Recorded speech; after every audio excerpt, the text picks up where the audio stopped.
Covering news that matters. Fox 23 News at 5 starts right now. Nonprofit organizations that work with people experiencing homelessness say the governor's Operation Safe caused several new problems they're now trying to work through. Thanks so much for joining us. I'm Shay Rozzi. And I'm Nathan Thompson. We told you about Operation Safe last month when the governor ordered State Highway Patrol and the Oklahoma Department of Transportation to clean up homeless camps along highways and interstates in Tulsa. Some organizations say it may have done more damage than good for the homeless and for the community. Fox 23's Devin Lyon joins us live in studio. Devin, several of those providers talked about the impacts of Operation Safe today. That's right, and several of those nonprofit organizations were hosted by the Tulsa Day Center and people in the community to answer questions and discuss the intended and unintended consequences of Operation Safe. They want to keep the conversation around homelessness in Tulsa going and also hope that any future efforts by the governor's office comes with a little more coordination.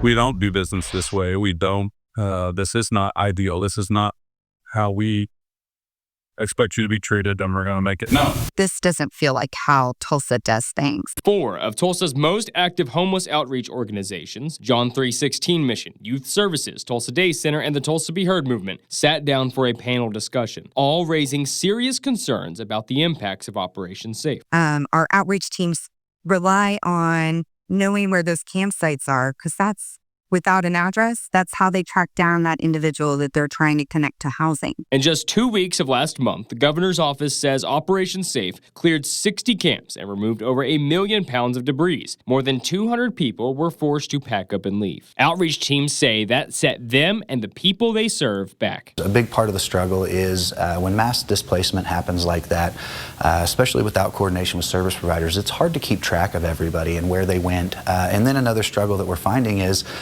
people are hiding now because they don't want to be found again. Some lost crucial documents like IDs and birth certificates. Others missed work. And for many, it meant starting the path to housing all over again. So we've had to purchase IDs for people that lost them. And at the end of the day, you know, partnerships like this with the Day Center, YST, John 3, like it's working, it's making it happen. But we're all pretty stretched thin, all our orgs are, but we're going to keep helping people out regardless of Operation Safe. Now, outreach teams are back to square one or still searching for some of their clients. Now, a few weeks removed from Operation Safe, where are they now?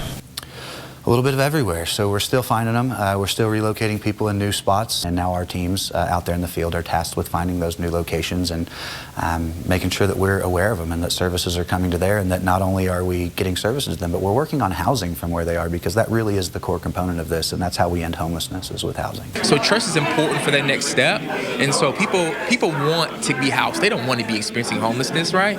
And so to make these spaces for them to have housing, showers, laundry, and to feel like a human again is that next step that they need and they deserve. All of these organizations work with the city of Tulsa in combating homelessness under Mayor Monroe Nichols. Mayor Nichols and Governor Kevin Stitt have not seen eye to eye on this issue, especially when it comes to Operation Safe. Coming up on Fox 23 News at 6, I'll bring you what these organizations feel is their next step in their goal of getting people back into homes. Live in studio covering news that matters, Devin Lyon, Fox 23 News.